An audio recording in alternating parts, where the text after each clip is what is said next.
Imagine raising millions from a trusting investors for a shiny condo dreams in Miami's hottest spots, only to funnel the cash into yachts, Rolexes, and waterfront mansions while projects sat unfinished and taxes went unpaid. This is Rishi Kapoor, the Miami real estate developer who built Location Ventures into a promising firm with big plans for mixed-use projects in places like Coral Gables, Coconut Grove, Miami Beach, and Fort Lauderdale. But now he faces federal charges after allegedly turning an $85 million investor pool into his personal luxury fund. I'm John Cordray, and I'm a licensed professional counselor, and I've been licensed since 2007, and I see clients every single day, Monday through Friday. And I've heard enough stories in the sessions to know how chasing status can quietly override better judgment. And yeah, sometimes I catch myself wondering if my own coffee budget qualifies as luxury spending. Oh, that's bad. These are my professional speculations based on publicly reported facts, court documents, and established psychological principles. I'm not offering a formal diagnosis of anyone involved in this case. If you're someone who claims to be an overthinker, like wondering what the next move will be or if you should or shouldn't do something, I have a newsletter just for you. It's called The Mental Freedom. It's packed with practical insights on managing rumination, spotting hidden patterns in behavior, and staying grounded when life feels, overwhelming. Sign up in the link below in the description or in the pinned comment. You'll never miss an issue. It's free, and it just might help you spot trouble before it spirals. Another case, another clinical file. The allegations paint a picture of ambition that veered hard into deception. Starting around 2019 or so, Kapoor raised roughly $85 million from investors who believed their money would build upscale condos and developments. Instead, many of those projects never happened. Funds got diverted, more than $2 million allegedly siphoned for personal use, including a 68-foot yacht, a waterfront estate, a luxury car lease, and even a Rolex. On top of that, millions in payroll taxes were withheld from employees but never sent to the government, effectively shortchanging his own staff. And bank fraud charges stem from lying to financial institutions to secure loans or funds for these purchases. What stands out psychologically is the scale and repetition. This wasn't a one-off mistake. It involved multiple layers of misrepresentation, fake progress reports to investors, shuffled money between projects that keep appearances alive, and fabricated wire details or assurances that kept the cash flowing. That sustained deception points to entitlement, where someone believes their vision or status justifies bending the rules that others have to follow. Entitlement often builds from early successes or environments where ambition gets rewarded without strict accountability, creating a belief that exceptions apply to you, but no one else. For a developer in Miami's competitive scene, the pressure to project success, big projects, flashy lifestyle, can amplify that, turning "I'll make it right later" into a dangerous loop. One key indicator here is narcissistic traits, which show up in grandiosity and reduce empathy for those affected. Kapoor positioned himself as a visionary CEO delivering high-end real estate, using investor trust to fuel a lifestyle that included yachts and estates.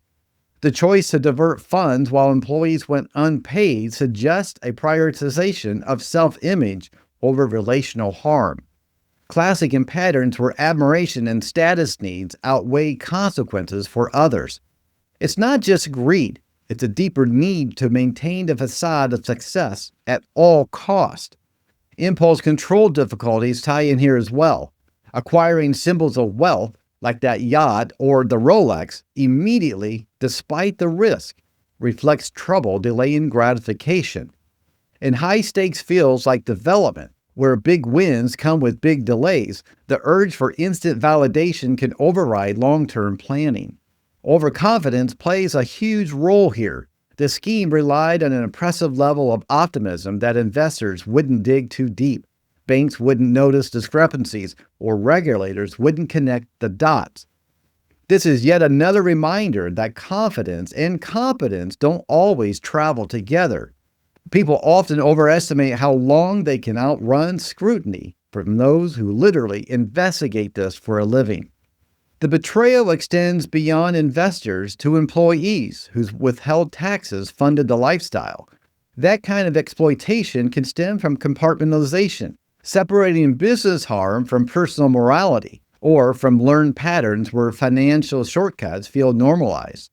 If earlier career wins reinforce rule bending for gain, it can create avoidance coping, dodging financial realities through escalation rather than adjustment. This echoes the Billy McFarland Fire Festival fraud case in 2017. McFarland, a young promoter chasing celebrity and glamour, raised millions promising ultra-luxury experiences on a private island, but ended up delivering disaster through exaggerated claims and diverted funds.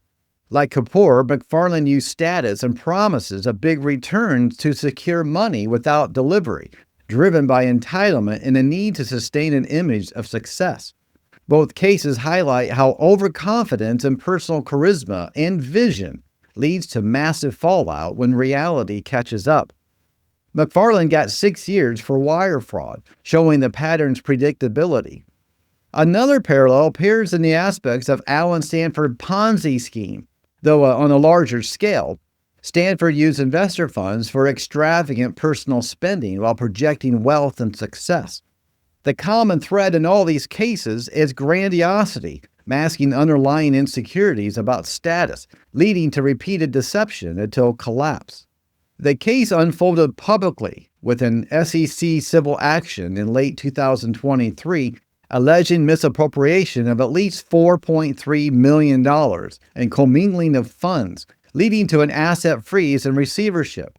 Then came the criminal indictment, unsealed in March 2026.